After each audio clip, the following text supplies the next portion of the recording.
नमस्ते मंडळी, गव्हाचा वापर करून बनवलेले सातूचं पीठ अतिशय पौष्टिक आणि पचायला हलके असते. उन्हाळ्यात पोटाला थंड देण्यासाठी उत्तम उपाय आहे.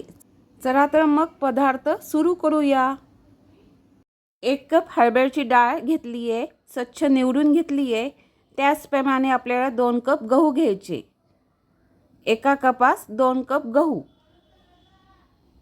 गहू स्वच्छ निवडून घेतले, बघू शकतात. अर्धा चमचा जिरं घेतले आणि 5 इलायची. थोडं जायफळ घेतले. हरभऱ्याची डाळ ऐवजी 1 कप फुटाणे पण घेऊ शकतात किंवा मग 1 कप डाळ्या पण. हे प्रमाण बरोबर आहे. 1 किलो गहू घ्यायचे असेल तर 300 ग्रॅम हरभऱ्याची डाळ घेऊ शकतात. एक बाउल घेतले, त्याच्यात गहू घातले आपण आणि आता आपण त्याच्यात पाणी घालणार आहे. स्वच्छ गहू धुणार आहे. त्याला मातीचा कण ते असतो, त्याच्यामुळे आपण स्वच्छ 2 पाण्याने गहू धुवून घेणार आहे. हाताने असा चोळून घ्यायचा आहे छान हलक्या हाताने.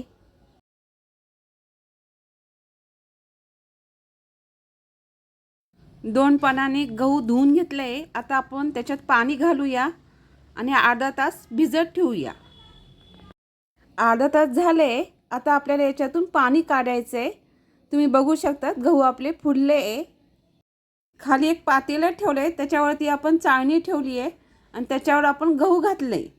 गव्हामधलं सगळं पाणी आपण काढून टाकणार आहे. चांगले गहू फुगले टमटम. एक सुती कपडा घेतला आहे, त्याच्यावरती आपण गहू पसरणार आहे. त्यामुळे पटकन गहू आपले सुकून जातात. हाताने असे गहू पसरून घ्या. गहू चांगले सुकले. हा कपडा ओला आहे, त्याच्यातच आपल्याला हरभऱ्याची डाळ घालायची आहे आणि त्या कपड्याने पुसून घेऊया डाळीला चारी बाजूनी. अशाने धुवायची गरज पडत नाही आणि पटकनी होतं. गॅसवर कढई ठेवली आहे, गॅस चालू केला आहे लायटरनी. भांडे गरम झाले, त्याच्यात गहू घालूया. गहू मंद आचेवरच भाजून घ्यायचे व्यवस्थित. गहू सारखे मधून मधून हलवतच राहायचे, अशाने गहू खाली चिटकणार नाही.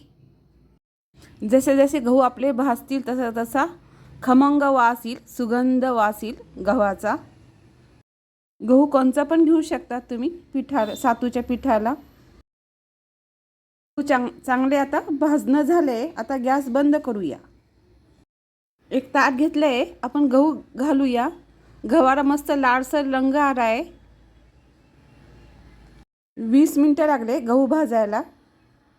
परत एकदा गॅस चालू केला आहे, त्याच्यात आपण हरभऱ्याची डाळ घालूया.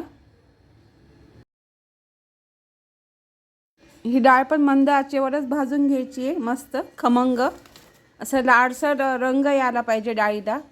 कच्ची राहायला नाही पाहिजे ती डाळ. कच्ची राहिली तर मग पीठ चांगलं होत नाही. त्याच्याने सारखं मधून मधून एकसारखं ते भाजून घ्यायचं आहे. डाळ अशी खडपूस भाजून झाली आहे. गॅस बंद करूया आता. गव्हावरती भाजलेली डाळ घालायची आहे पूर्ण. कच्चे जिरं घालायचे अर्धा चमचा आणि त्याच्यातच इलायची घालायची आहे. हे सर्व मिश्रण थंडगार झालं आहे. याच्यातच आपल्याला जायफळ पावडर घालायची आहे खिसून.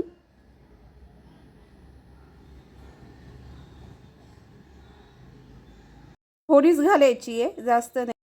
पीठ थोडं असल्यामुळे हे मिक्सरमधून करून घेते, नाही तर मग जास्त असेल तर गिरणीतून दळून आणा बारीकसं.